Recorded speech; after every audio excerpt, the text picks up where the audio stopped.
this is a unique meeting where we have dermatologists, we have pediatricians, we have people with eczema and their caregivers.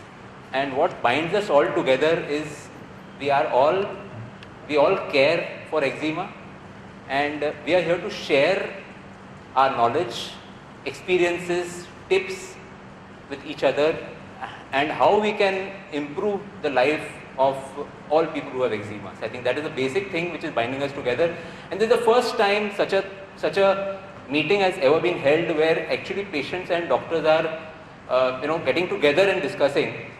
And this is, of course, we are very few people here, but it would be a good idea if a lot of other people gain from this. So we are going to record this whole proceedings and put it up online so future people can benefit from it. So I have a request. I would like all of you to participate and talk, but whenever you talk, please talk on the mic so that your comments don't go unheard. They are recorded. Okay. So this is the basic thing that we have here, and we had a lot of pharmaceutical companies who are interested in participating, but consciously I have kept this completely free of any pharmaceuticals. This is purely our initiative for our patients. We are going to keep this very brief. We are going to keep presentations brief, and main crux will be the interaction that we all will have with each other. Okay? I'll start off. So we have kept a few topics which are of interest, and followed by interactions. We are going to have two parents who are going to talk about their experiences with children, with their children having eczema.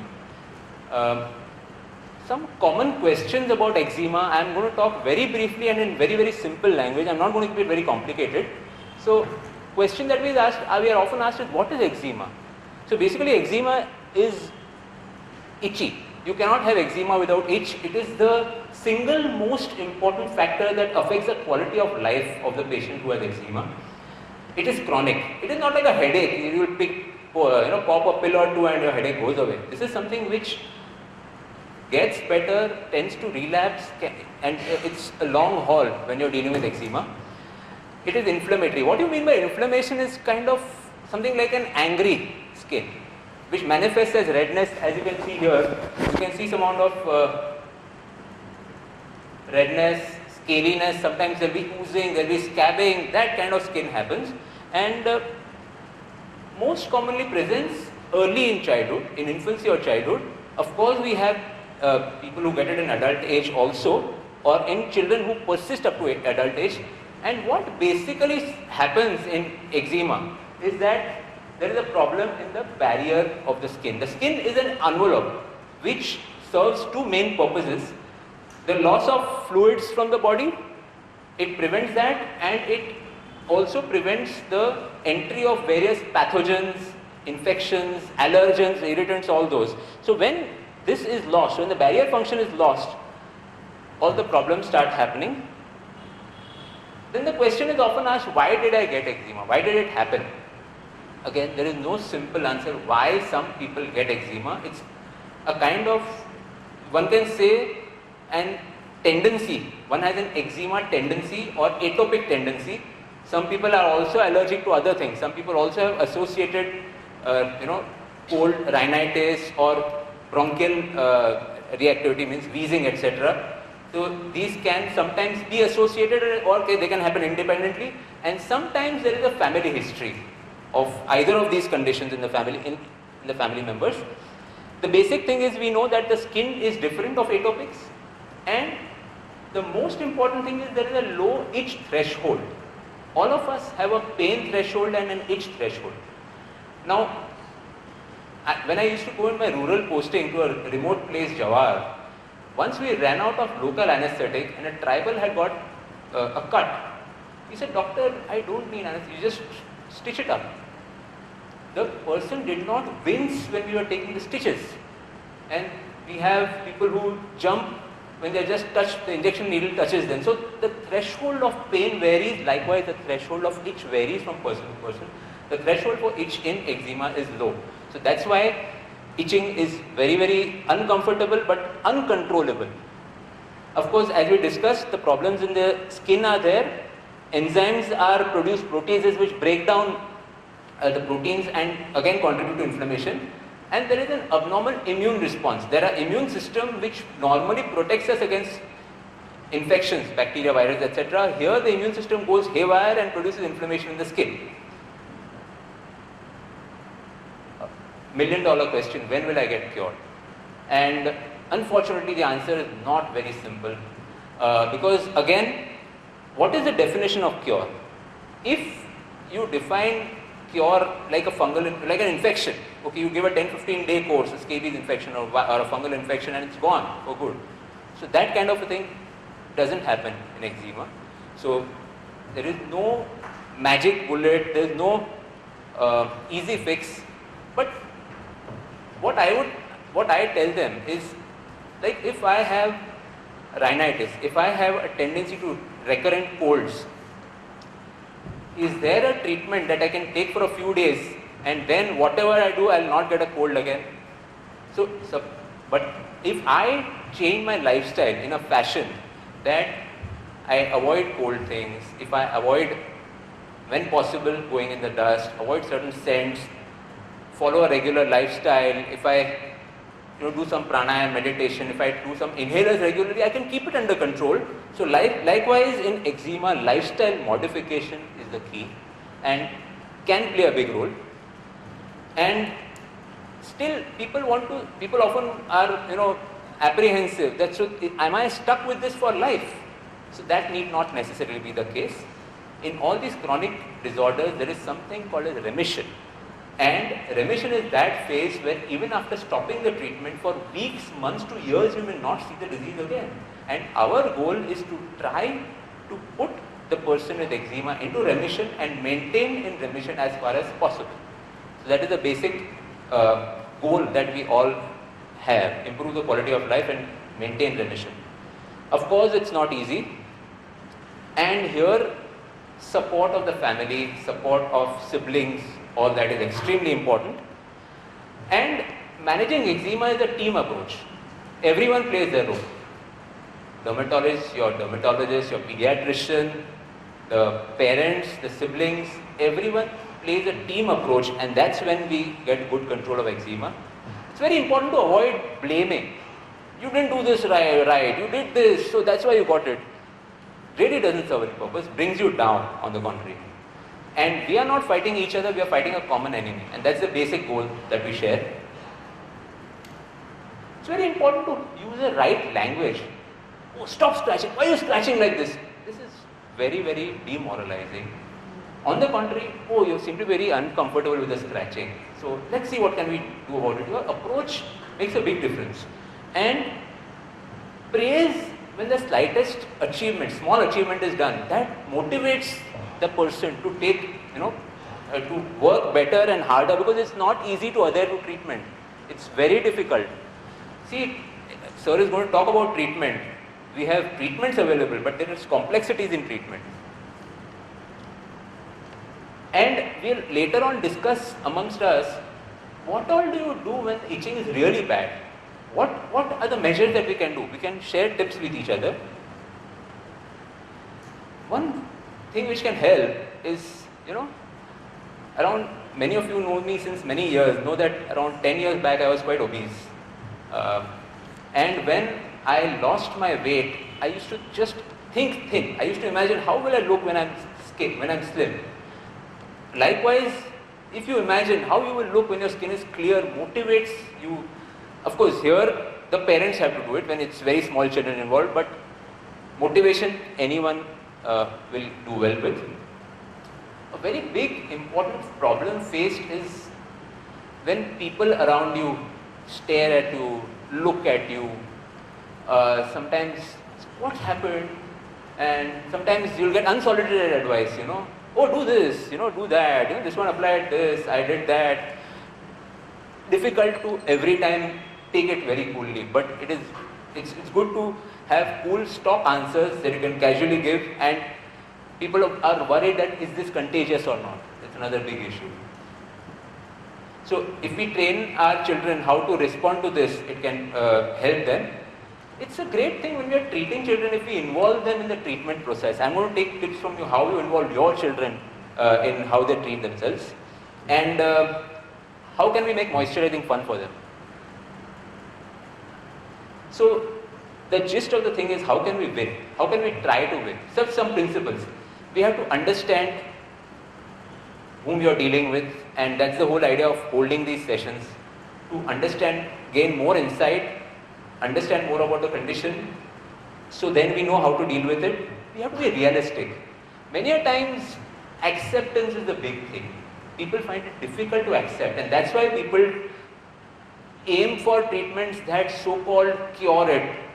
Homeopathy, Ayurvedic, jad mood se nikal dega, which when one always sort of thrives on hope. But we do need to be realistic, and that gives you better focus. Even when you are better, you do not let down your guard. If you slack off on the moisturizing bit, etc., it can come right back. So you need to be very, very vigilant. Sir is going to talk about therapies, etc. And there is now a time when there is proactive therapy, when even the skin is cleared, the hot spots are treated with certain anti-inflammatory medications to maintain the remission. And very important thing, I'm going to spend 5 minutes on this, but you need to know the weak spots, the triggers, what makes eczema flare up from time to time. And what happens if you understand the triggers well, you know that you're going to control this, and it's going to prevent the flares, and that way you need less medications, right? Now, some of what I'm going to be talking is going to overlap with what Rajesh will talk, and it is worth having a repetition. No problem if things go twice in this thing, because these are very important. So I have discussed triggers, and I have discussed how to lock the trigger, whether we can try and lock the trigger. So trigger and trigger lock strategy. We know that extreme cold and dry climate worsens eczema, and we know that sweating makes it worse. So moderate climate, so air conditioning of around 25 to 28, depending again, different people have different preferences, is the most comfortable by and large. Sometimes air conditioned air is very dry, and especially in dry climates, one may need to use humidifiers. Rajesh will be talking about use of moisturizers, etc. So I won't talk much on it. We know that sweating is a big, causes a lot of flare-ups. So especially in summer, etc., and humid places like Mumbai, children may have to settle for indoor sports instead of a lot of outdoor sports. Swimming, we are often asked, can our child swim? So the point is this: when the eczema is active, that time probably one may avoid swimming for some time. But apart from that, swimming is great on the whole, because this is one thing where you're not going to sweat. So you can do exercise, and it is very important that children do something they are involved in that takes their mind off this. So only thing is that chlorine is an issue. More and more pools are going chlorine free, and they specify that they are chlorine free or not. So it's worth finding out whether they are chlorine free or not. And of course, if there is a chlorinated pool that your child goes to, important thing is, after your swim is over, take a shower, immediate fresh water shower, and then apply moisturizer there and then itself, in the shower room itself. Eczema skin is prone to irritation, so we need to prevent those triggers. Soaps and shampoos can worsen eczema. They should, instead of that, synthetic detergents should be used. Rajesh is going to talk about this. Detergents in clothes are a flaring factor, and these are hidden culprits that get left behind. And if you're using fabric softeners, that can be an issue. I think Anandita is going to talk a bit about this, so I will not go off much. But the most important thing is this should be rinsed off well. And for that, if you're using apart from giving the washing machine by the instructions, you should avoid overloading the washing machine or have a second wash cycle, so that no detergent gets left behind. We know that prolonged exposure to water makes it worse, so long hot baths are not happening, they are not advisable. Saliva worsens eczema. So we may love our children a lot, but every time we kiss the child, we are transferring some saliva to the cheeks, and that will make the cheeks kind of permanently irritated. So we need to at least when it is active, we need to curb that a bit. And of course, children who have a lot of lip dermatitis tend to get worsening of lip chylitis or lip cracking because of the saliva, actually, because of lip licking. A very controversial thing. Some doctors would say, yesterday I had a patient from the US who said, my doctor said, just bathe twice a week, that's it. And some people said, bathe every day. So, what is the ideal bathing routine? Of course, it may vary from place to place, country to country, but by and large, most places, bathing every day is not only good, but in this study, which I'm going to show you, they found in 53 children that a second bath, which was taken at lunchtime in the school itself, followed by moisturizing, actually improved the outcome of atopic dermatitis. So what in our setup we do is, we ask them to take a morning shower and take a shower in the evening, because you clean off the muck and grind of the whole day. And especially when you're going to be applying steroids or immunomodulators, the chances of infection do increase. So it is always better idea to have an evening shower at least for 5-7 minutes and moisturize before we apply medications.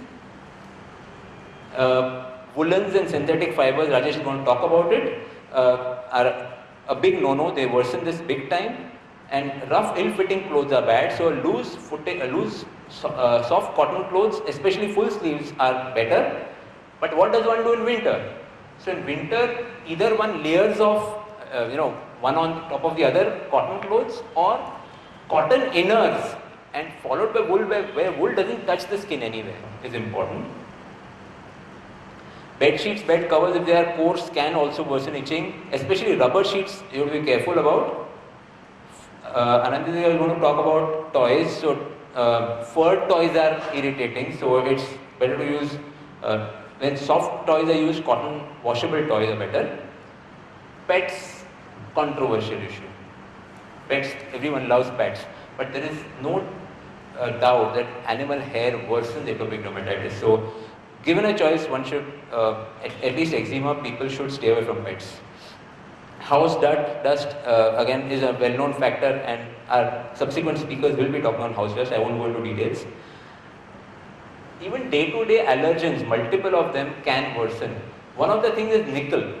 So any metal substance can sometimes produce a dermatitis further down the line. So nickel clasps or belts, artificial jewelry. And actually it is a better idea to get pierced as late as possible, because the earlier you pierce, the more chances of early sensitization to nickel. Moisturizers are very important, but many a times there is a question what moisturizer to use, and every company claims that their moisturizer is the ultimate answer to eczema. So what we need to just look into is that basically we have the most important part of the moisturizer is the fat content, the ointment content, which keeps in the water, but most of them also are available for spreadability as creams and lotions, where as water content becomes more, it becomes a cream or a lotion, easy to use, but in order that they should not become rancid, preservatives are added to creams and lotions, and those preservatives can react. So that is an issue. Lot of other chemicals are added to improve the texture of the cream. All of them can cause some amount of contact surface sensitization. Perfume can cause, so you need to be careful when you're using a moisturizer. The blander, the better. Especially when the skin is very angry, bland things like petroleum. Most of my patients come and tell me that we are best with coconut oil or white petroleum jelly when we are very bad. So, topical antibiotics and antiseptics are household. Every patient I have to ask and tell them, do not use Dettol, Savlon, Betadine. These are household things, and they really wreak havoc. Soframycin, Neosporin, high sensitization. Perfumes, as I discussed. So we unknowingly are applying perfume when we use scented products on our child's skin.